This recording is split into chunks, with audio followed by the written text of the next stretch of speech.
Today, on October 4th, Julian calendar, 17th Gregorian calendar, the Church commemorates Saint Vladimir, Prince of Novgorod.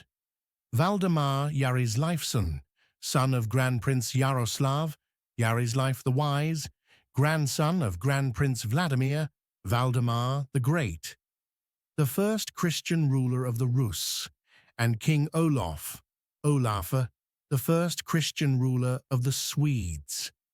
Saint Vladimir lived in the 11th century. He was only 14 years old when his father, Grand Prince Yaroslav, the Wise of Kiev, sent him as the ruler to Novgorod.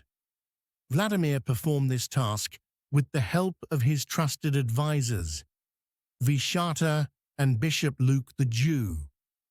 Vyshyata was the great-grandson of the legendary Dobrynya, the commander of the army of Sviatoslav Svinald, the first of Kiev, and the tutor of Vladimir the Great. Bishop Luke was the second bishop of Novgorod and the firstborn in the lands of the Rus. All previous bishops were Greeks. His sobriquet, the Jew, may indicate that he was of Jewish descent. In 1043, at the age of 23, Prince Vladimir led the Rus navy in an unsuccessful campaign against Constantinople. Vyshyata led a Ruthenian force by land.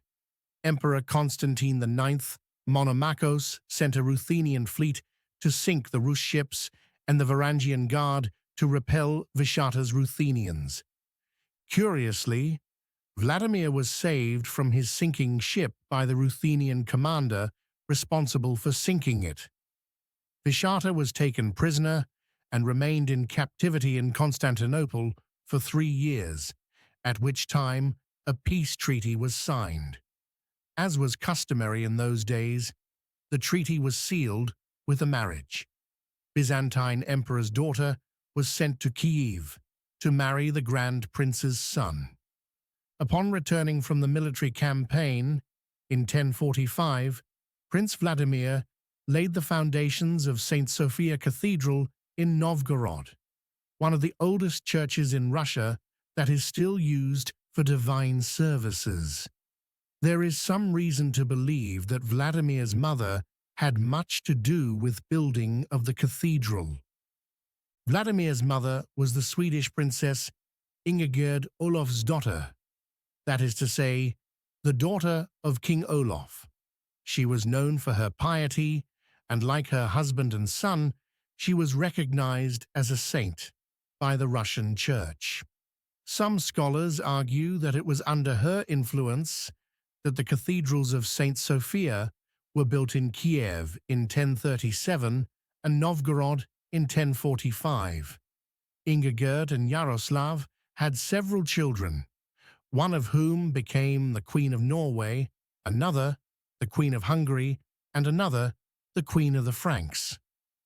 At the end of her life, Ingegerd became a nun with a monastic name Anna.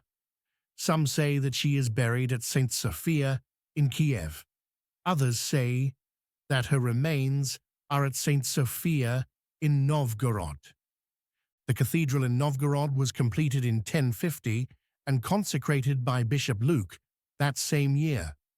2 years later, in 1052, at the age of 32, Prince Vladimir reposed in the Lord. He is buried in St. Sophia, on the right-hand side, between the aisles of Saints Joachim and Anna, and the Nativity of the Theotokos, next to what many believe to be the sarcophagus of his mother, Nun Anna of Novgorod.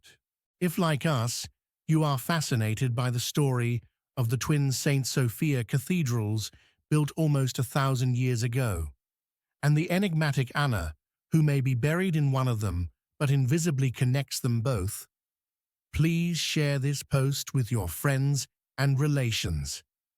If whether you are a Rus Varangian, Swede, Ruthenian, or Byzantine, please consider supporting Phroneo and becoming a paying subscriber. It is only $5 per month. Thank you.